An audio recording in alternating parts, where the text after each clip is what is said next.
আজকে সকালে কলকাতা বিমানবন্দরে নামেন রাজ্যপাল সিবি আনন্দ বোস। সেখান থেকে সোজা তিনি সন্দেশখালের উদ্দেশ্যে রওনা দেন। তিনি বিমানবন্দরে বলেন, এক সাংস্কৃতিক অনুষ্ঠানে যোগ দিতে কেরালায় গিয়েছিলাম। সন্দেশখালীর ঘটনা জানার পর সফর কাটছাট করে সন্দেশখালী যাবার উদ্দেশ্যে চলে এসেছি। সন্দেশখালী নিজের চোখে দেখতে চাই বললেন রাজ্যপাল সিবি আনন্দ বোস।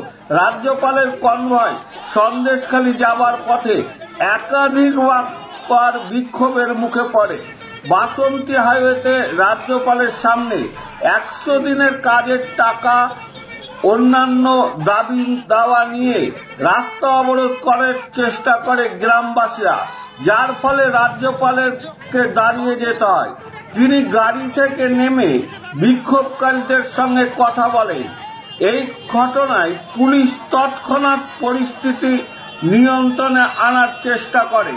তারপর রাজ্যপালের কনভয় সন্দেশখালীর উদ্দেশ্যে রওনা দেয়। এ বিষয়ে বিক্ষোভকারীরা কি বলছেন আসুন শুনে নেওয়া যাক।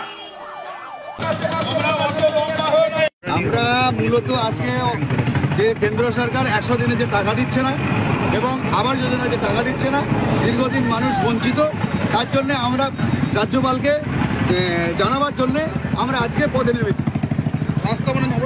রাস্তা অবরোধ করলাম।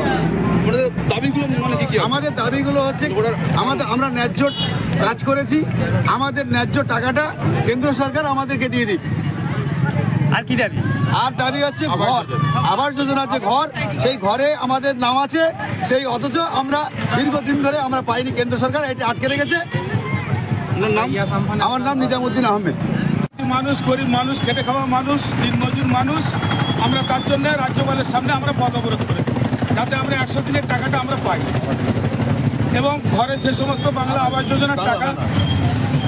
যোজনার টাকা যেগুলো আটকে দিয়েছে সেগুলো যাতে আমরা পাই, তার জন্য আমরা রাজ্যপালের সামনে আমরা পথ অবরোধ করেছি। আপনার নাম?